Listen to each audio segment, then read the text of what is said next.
Well, good morning, ladies and gentlemen, and firstly can I say thank you very, very much for inviting me to speak to you today. I'd like to acknowledge the President, Don Nicholson, the board members, and Chief Executive, Colin English. Federated Farmers has come a long way since the New Zealand Farmers Union was formed back in 1899. 110 years in the business of representing New Zealand farmers is a very impressive record. But today, I don't want to look back. I want to spend time looking at the future of New Zealand farming. To do this, we need to first look at the current economic situation. And to be blunt, it is bleak, both here at home and for our key trading partners. The economies of the EU, the United States and the UK are all forecast to shrink by 3% this year. Japan's economy will contract by at least 6%. And only last week our own Treasury's economic update concluded that the New Zealand economy will contract by 1% this year.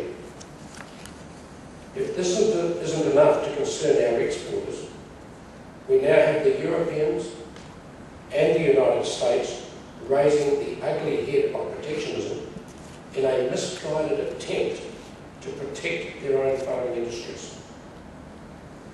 Having said this, I am optimistic about New Zealand's economy in the medium term, and this optimism springs from my absolute confidence in the ability of New Zealand farmers to compete. Our sheep farmers had their recession last year and are now enjoying substantially better prices than we received for some time.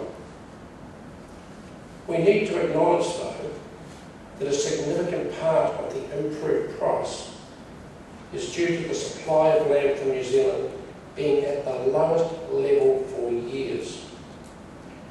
A succession of droughts, poor returns, and earlier buoyancy in the dairy sector has meant that our export lamb numbers will be at about 20 million this season, down 6 million on last year.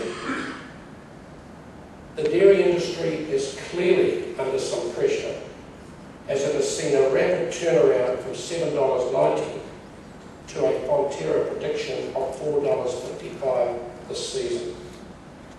Again, I am confident that this correction is short-term, but I acknowledge that some farmers will clearly struggle.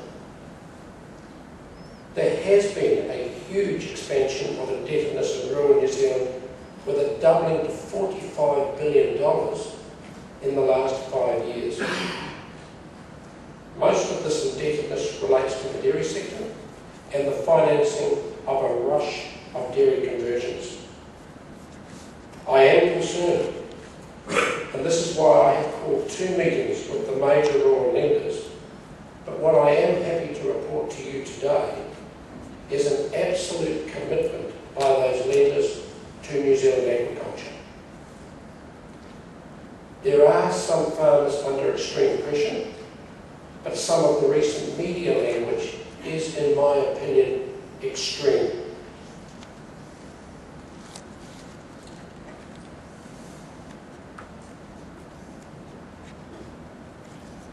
As the world moves through the current recession and economies start to recover, demand for New Zealand product will improve because we have many advantages over competing nations. Firstly, we are an unsubsidised free market. Sometime in the future, the Europeans and the Americans will have to realise that subsidies are unsustainable and expensive. Secondly, we have world-class expertise in agricultural management systems. We are regarded internationally as the most efficient converters of grass to protein.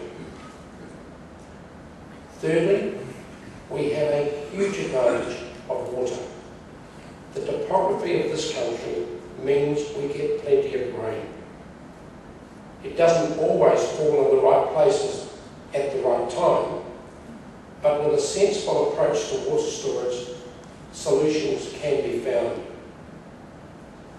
And finally, we have farmers who are renowned for experimenting with a drive to increase productivity. Look at the record of our productivity growth in agriculture over the last 20 years. While the rest of the economy increased productivity by 1.1% each year, agricultural productivity grew by 3.2% per annum. But can we be smarter, more innovative and flexible to achieve even greater productivity? I argue yes, and this is why the government announced the Primary Growth Partnership in the recent budget. For the past 20 years, the productivity increases I've just outlined were achieved on the basis of research done even earlier. PGP is a government-industry partnership that will invest in significant programs of research and innovation to boost New Zealand's primary sectors. It's not about business as usual. This is an ambitious project and it has ambitious scope.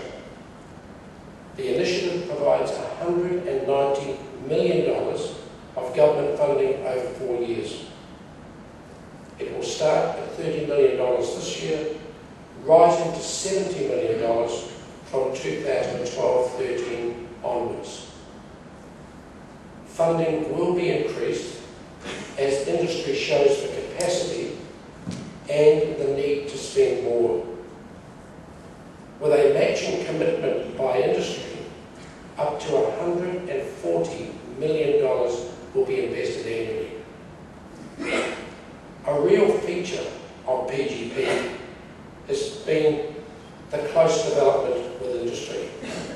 It is unashamedly industry-led and simple in its structure, because PGP must focus on results and not bureaucracy.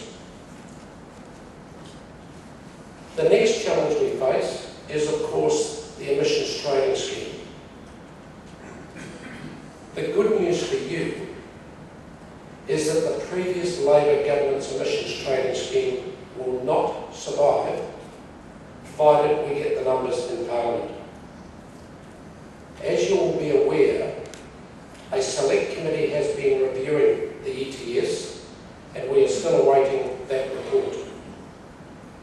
In the meantime, we have delayed some strategic dates which the forestry sector had to meet under the current legislation. I cannot preempt the Select Committee's conclusions, but it is my guess that we will end up with an ETS, but a far more balanced one. The Prime Minister has always said that his government would not put environmental requirements ahead of our economy. I know that your specific concerns are around agriculture. Again, we must wait for decisions to be made, but you can take comfort from the Prime Minister's statement that alignment with Australia will be critical. Australia has signalled that agriculture will be included in its emission trading scheme, but in 2015 at the very earliest. My advice to you is don't get fixated on when agriculture may or may not enter an emissions trading scheme. The most important question is at what level any grandparent of emissions will start and how quickly any grandparenting would be removed. This is certainly an area that I've been focusing on and will continue to do so to ensure that agriculture is treated in a fair, realistic and economically sensible manner. You have asked